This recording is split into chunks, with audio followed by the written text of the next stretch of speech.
आज आपके लिए बीओ के लिए हम स्टार्ट करते हैं और उम्मीद है आप लोग सब साथ देंगे। तो चलिए सबसे पहले जो है हम इसके सिलेबस के बारे में पढ़ते हैं कि बीओ का सिलेबस है क्या। तो इसके प्री एग्ज़ाम के लिए जो है इसमें सिर्फ वन पेपर होता है, एक सिंगल पेपर जिसमें 120 क्वेश्चंस होते हैं 300 मार्क्स के। ठीक है, टाइम ड्यूरेशन 2 आवर्स होता है और पूरा एमसीक्यू बेस्ड होता है और निगेटिव मार्किंग होती है। हमें क्या क्या पढ़ना है, किन किन चीज़ों पे फोकस करना है, तो हमारे यहाँ पर दिया हुआ है हिस्ट्री ऑफ इंडिया। आपको इसमें वर्ल्ड हिस्ट्री लेने की ज़रूरत नहीं है, ठीक है, हिस्ट्री ऑफ इंडिया सफिशिएंट है। General science, Indian national movement, Indian agriculture, commerce and trade से क्वेश्चंस आते हैं। Indian polity, economy and culture, population, ecology and urbanisation. ये जो पोर्शन है ये जनरली जो है करंट अफेयर्स में कवर हो जाता है। और वर्ल्ड ज्योग्राफी, नेशनल ज्योग्राफी, इसमें ज्योग्राफी जो है वर्ल्ड ज्योग्राफी भी रहती है, वर्ल्ड हिस्ट्री नहीं है पर वर्ल्ड ज्योग्राफी है। National geography and natural resources of India, ठीक है। Current national and international events, current के काफ़ी क्वेश्चंस रहते हैं। और इसमें जो एक नई चीज़ है पीसीएस प्री के पेपर से हटके, जैसे उसमें सीसैट में मैथ्स और रीजनिंग कवर होती है, बट इसमें जो है आपको ये भी पोर्शन इसी में ही देना है। तो आपका इसमें elementary mathematics up to class 10th level, arithmetic, algebra, geometry सब कवर होता है। तो आपकी मैथ्स पे प्रैक्टिस अच्छी होनी चाहिए। और जनरल इंटेलिजेंस के क्वेश्चन जो लॉजिक एंड रीजनिंग आती है। Specific knowledge regarding education, culture, agriculture, industry, trade, living and social traditions of Uttar Pradesh, means UP related questions, ठीक है, और कुछ एजुकेशन बेस्ड। तो ये हो गया हमारा प्री का सिलेबस। अब हम आते हैं मेंस के सिलेबस के बारे में। तो देखिए किसी भी एग्ज़ाम की प्रिपरेशन करने के पहले हमें उसका सिलेबस बहुत अच्छे से पता होना चाहिए, तभी हम फोकस कर पाएंगे। अदरवाइज़ सिलेबस इतना ब्रॉड होता है कि आप जो है बिना, अगर आपने फोकस नहीं करा तो फिर क्लियर करना मुश्किल हो जाता है। मेंस एग्ज़ाम का क्या है पैटर्न, देखिए इसमें फुल लेंथ रिटन पेपर होते हैं, 2 कंपलसरी पेपर होते हैं, जनरल स्टडीज़ और जनरल हिंदी और एस्से। 3 आवर्स का जो है हर एक पेपर होता है, 400 मार्क्स इन टोटल, ठीक है। तो जनरल स्टडी के को भी 2 पार्ट्स में डिवाइड करा गया है।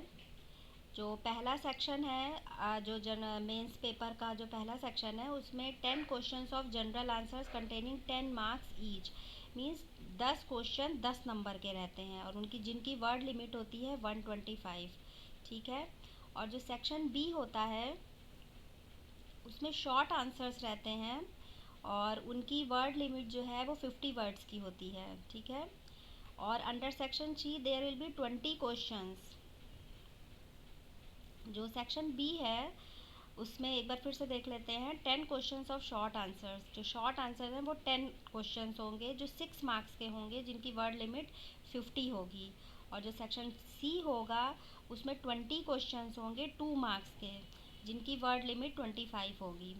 तो वर्ड लिमिट, आपको वर्ड्स गिनने नहीं होते, उसमें स्पेस प्रोवाइडेड रहता है, उसी में ही आपको अंदाजे से लिखना होता है कि इतने में मेरा क्वेश्चन आंसर आ जाए।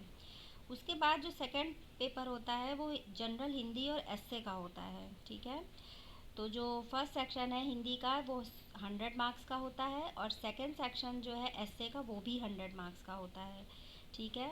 तो जनरल स्टडी का जो पेपर है उसमें भी यही सब्जेक्ट जो आपने प्री में पढ़े हैं बिल्कुल वही रहते हैं, बस उनके क्वेश्चन इलेब्रेशन में अब आप देखेंगे उनको। अभी तक उनका आपने ऑब्जेक्टिव पढ़ा था, अब आप उनका जो है इलेबरेट फॉर्म में देखेंगे, तो वही सारे हैं।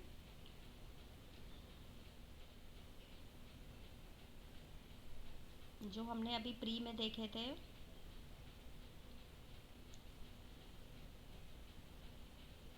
ये देखिए, history of India, Indian national movement, geography of India, Indian polity, Indian agriculture, current, Indian economy, international affairs, इसमें मैथ्स नहीं रहेगा बस, development in the field of science and technology, recent development in education related questions आते हैं।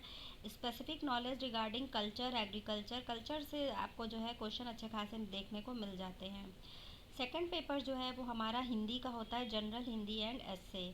तो general Hindi जो है उसमें अनसीन पैसेज रहता है और उससे आपको क्वेश्चंस के आंसर देने होते हैं। लेटर राइटिंग आते हैं, लेटर लिखने को आते हैं, क्योंकि आप बीओ बनने जा रहे हैं तो आपको जो ऑफिस स्टाफ मिलेगा उनको आपको गाइड करना पड़ेगा। कभी आपको बीडीओ को लेटर लिखना होगा, कभी आपको बीएसए को लेटर लिखना होगा, कभी और जो है डीएम के लिए भी लेटर देने होंगे। तो आपको हर तरीके के लेटर के बारे में पता होना चाहिए कि कैसे लिखा जाता है, तभी आप उनको गाइड कर पाएंगे।